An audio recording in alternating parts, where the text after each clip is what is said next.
Hey everybody, this is Josh Robinson here with Seymour Stories, and today we're here with Charles and Kimberly of the Fussy Pup. Hi, I'm Charles. And I'm Kimberly. All right, why don't you guys tell us a little bit about your story? Well, I guess it really all starts with I met Kimberly at the Olive Garden and in Indianapolis in 94. 1994, yes. Yeah, and then started hanging around with her and her folks, and her dad was doing some pretty interesting stuff with another coppersmith in Knightstown, Indiana, and so we both worked at the Olive Garden, and he was like, hey, you guys, I mean, it was really interesting what he was doing. He was making stuff out of copper, and it was like, yeah, we quit our jobs and went to work for him. So was that in Seymour, or was that in a different town? That was in Rushville. Rushville? Okay. Yeah, that was in Rushville, and So how did you guys end up in Seymour? things were going really, really well with the copper. We were traveling around the country doing trade shows, selling our goods at major markets, Chicago, Dallas, A lot on the DC. East Coast. We went to Philadelphia and, like you said, Washington, D.C. What all were you guys selling? We sold a lot of antique reproductions, a lot of watering cans. We had like 5 or 6 different watering cans. We had a cute line of heart baking pans. You could get them probably as big as, 25 inches across, down to Yeah. one that was only 4 or 5 inches across. And people use these for baking and everything. Cool, so what happened with that business? It got going really good, and Howard moved the whole family down here to Seymour from Rushville and bought a storefront here in town. And it was just a lot better area for our commute going to and from these trade shows to move down here. And we did that, and we were here for a couple of years. And then the price of copper just went absolutely through the roof. I mean, we had been buying 10-foot sheets for $35, and now all of a sudden, I mean, like literally over the course of a month, it turned into $350. Oh, wow. And that it was unsustainable what we were doing. Okay. And the decision was made to close the business, sell the shop. All the tools went back into storage at the farm in a tool shed. So what happened after that? So you guys weren't able to make copper things anymore, so what did you do? We went and Got jobs. We had to go join that workforce again. we knew restaurants, so Yes. that's where we gravitated towards. Okay. Over the course of the next few years, I ended up working as a general manager out of the Pines restaurant, and Charles ended up at Walmart working at the distribution center. So were you still making things on the side while you were doing this, or had you kind of... All the time. I dabble in woodworking. I make pretty cool bird feeders. I just was stressing over making some more for my new house that we just got. I sew, I crochet. Whenever we can find time, we like to make stuff. So you guys are always making something? Always making something, sketching things out, next dream to maybe realize. Okay. So what was the next steps in getting to where we are today? We decided to try with the copper again, but we thought maybe that we could break the copper down into smaller pieces and make something that had broad appeal. And we always loved our pets, so it was like dog cookie cutters. Nobody was making a dog cookie cutter that actually looked like the dog breed. Okay. And it's just these little lumps, and they'd call it an Australian Terrier or an Australian Shepherd. And it's like, no, that's not what that looks like. So we started doing that and throwing our stuff up on eBay, and people were really responsive, but we were horrible business people. We didn't know how to make a sustainable product at a reasonable price to where we could make a living and still provide value for our customer. Okay. So again, kind of went out of business, went back into the workforce, and put it away for another day. Okay. What year did that kind of end? That ended about 2007, and so fast forward to 2013, and we decided to try it again. Okay. Yeah. So what was different this time? 13, I had my own, I had a derp.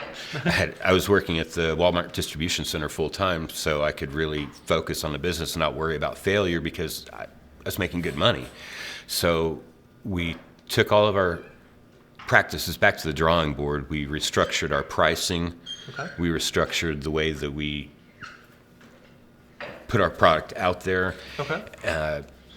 We went to Amazon, we went to Etsy and eBay. We put them out there, Cool. still providing great value and a great product for our customer. And this time it took.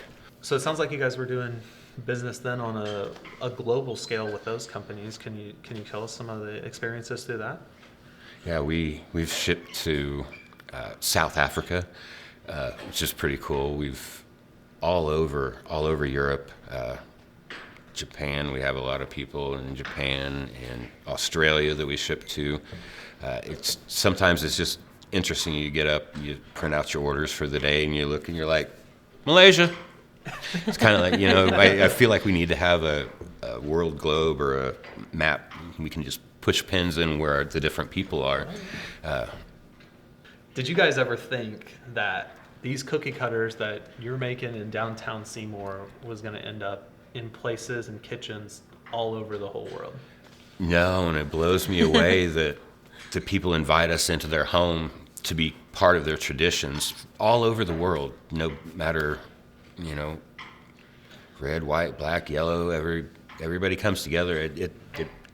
I think it transcends all these things because it's something that a family can sit down together and do, and there's nothing wrong with that at all. It doesn't, it's just good stuff. You're obviously doing business on a global scale.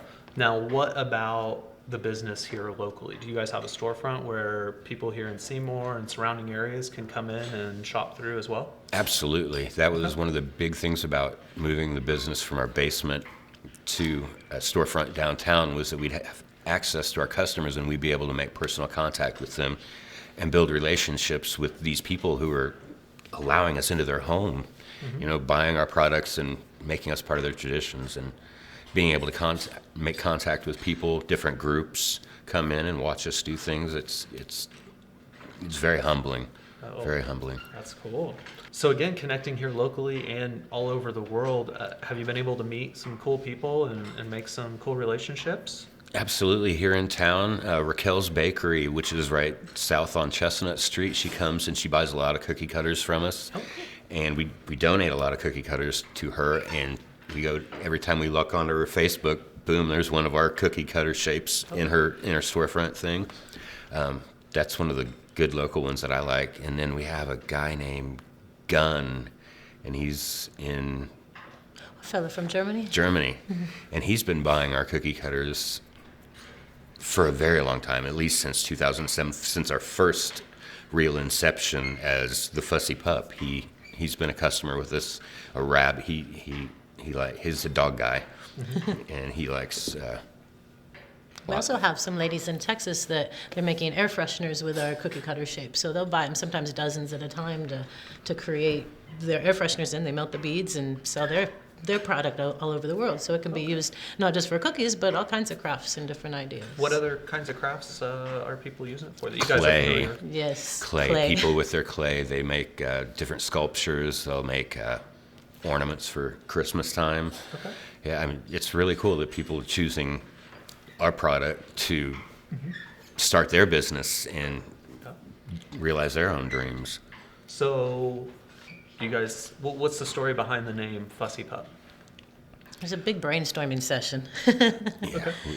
And I think it mainly came around because we started with the dog breeds. We have the 157 different breeds of dogs that we started with, which now has grown since then. But after we started making the dog breeds, people would say, can you make X cookie cutter? They want a Christmas tree. They want a farm pig. They want A Burman cat. yes, something completely different. And then the next thing you know, we have about 1,300 different designs right now. So Oh, wow. the dogs now just take up a small portion of it, and we just stuck with the name. We liked it. Yeah, Cool. because we are very particular. Our quality control at the end stage of our process is exacting. It's done by Kimberly, myself, or Chris, our manager. Okay. We physically put hands on every single cookie cutter at the very end of the process to make sure that we produce quality. Okay. And that's where the fussy comes from. We want that cookie cutter to be perfect every single time. We want it to set flat so that it cuts evenly around the dough. So, you don't have to rock it back and forth to get the tail out of it. cutter, but Okay. that's the fussy part. We really want to make a quality product. We're striving towards perfection. We won't ever attain it, but we're striving. So why, if somebody's buying a cookie cutter, should they consider a copper over the other metal and plastic options that are out there?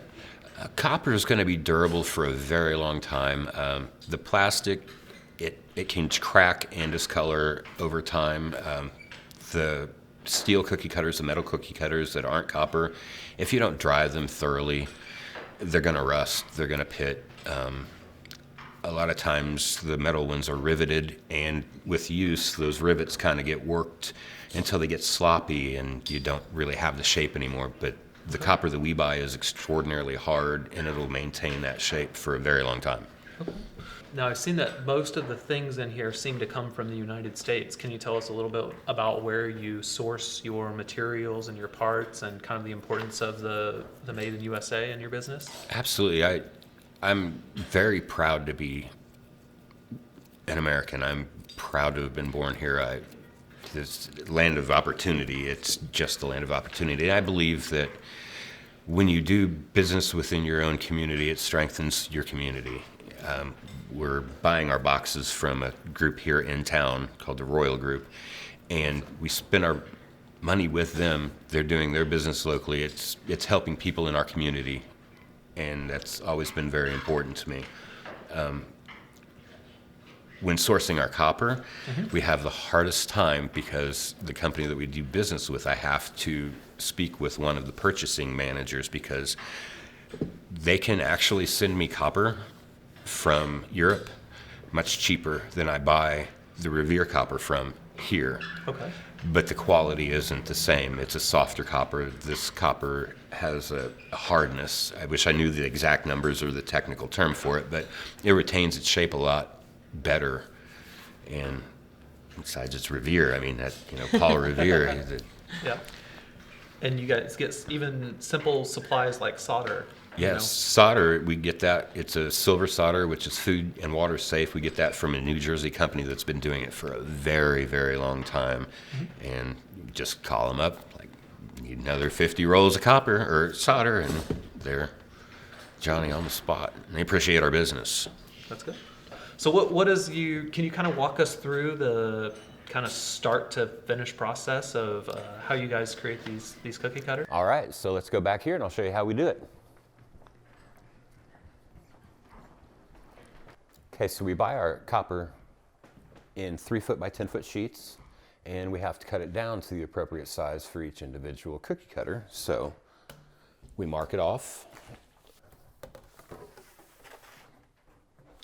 We bring the copper through.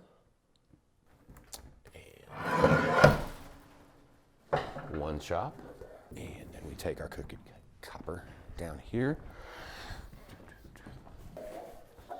And then we blank it down into 3/4 inch strips on this piece of equipment.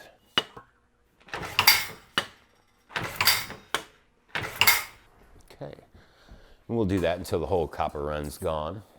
But then we take our strip right here and we go up front. And each strip has to be sanded because our shear leaves a small burr that can cut you on each strip. I'm going to grab the mold right over here.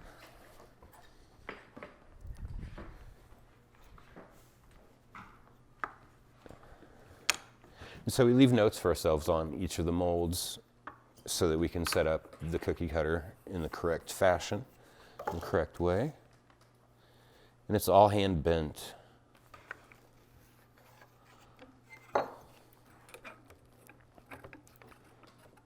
We have our little tool that we use more to manipulate the copper than to actually push the copper into place.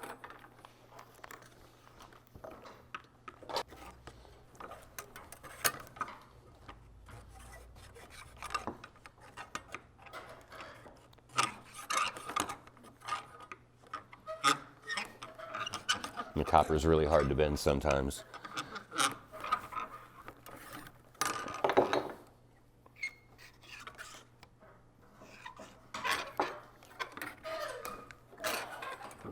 we do any trimming that we need to, and it goes back to our soldering station. Everything start to finish. We do this all by hand, hand manipulated.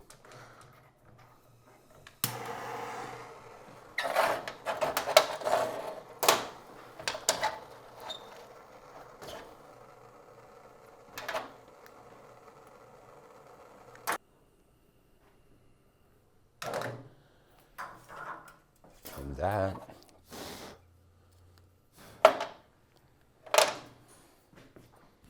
that's that. And then we wash it up, pack it, and ship it out. So can you guys make really anything into a cookie cutter? Pretty much anything. We try to stay away from really tiny stuff because it's extraordinarily hard. But yeah, if somebody can dream it, we can do it. Well, what are some of the coolest in your eye things that you've made into cookie cutters? Alien face hugger. We have a lady that makes donuts back east, and she hollered at Kimberly one time, and she sent her this goofy picture, and she's like, I think I have to make this. We're not going to make any money off of this whatsoever, but just to say that we made this. And we made it, and the lady sent us pictures of her donuts that she made with our cookie cutter. Oh, cool. Well, do you guys do so lots of dogs, other pets, what other kind of interesting kind of series of cookie cutters do you make? We have a huge Western line. Okay. We've added guns and Southwestern shapes. We have tribal thunderbirds, and our cactuses are up to 22 different shapes of cactuses just because one wasn't enough. Somebody was like, well, can you make one in a barrel cactus style or a saguaro or Now put that in a pot. Okay. And it's like, okay, so we have 5 different prickly pears, and Yes. some of them in flower pots and some of them aren't. Well, what other kinds of styles are popular? Our Christmas always is popular, always. We have 3 that we sell them all year long. Our primitive Christmas tree, our reindeer face, and our ugly sweater. And we'll sell those all year long. But we, of course, our seasonal things, but then we have mermaids and fish and 10 different sharks, 12 different sharks. If you Dragons, unicorns, hot air balloons. Hot air, yes. Can you tell me a little about the military and the first responder series? We have a local lady that just came in yesterday, and she was like, "You don't have a Star of Life," and that's the 5-pointed, 6 points. 6-pointed squared off star that's on the side of all the ambulances, and it's like, wow, no, we don't make that. But Kimberly got on the computer, traced it right out, cut it out, and she was thrilled. And I'm sure it's going to be one of our best sellers. But we try to have a lot of badges, and Maltese Cross has been very popular here recently. We have a series of tanks that we've been doing, mostly World War II tanks and planes. We've added a few of those in. I even have a soldier walking with a backpack. And Cool. Yeah.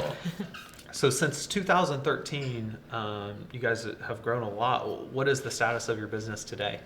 Well, last year we sold almost 50,000 cookie cutters, and each one made by hand by us. And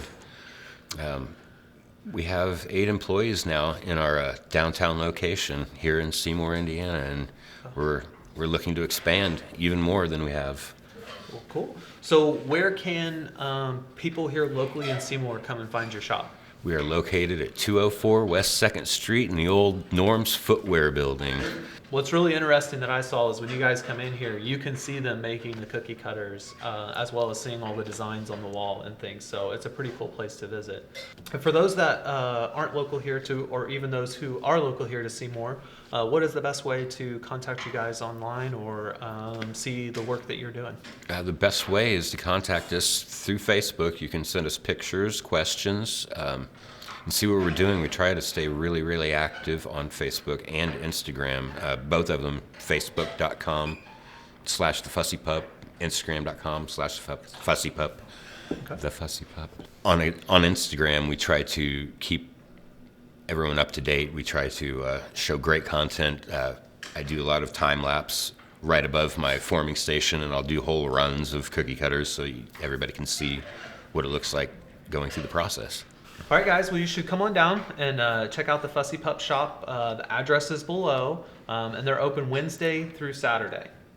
Thanks. We'll see you again soon. Hey, everybody. I hope you enjoyed that story. I've got some exciting guests coming up over the next few weeks, so stay tuned for some more Seymour stories.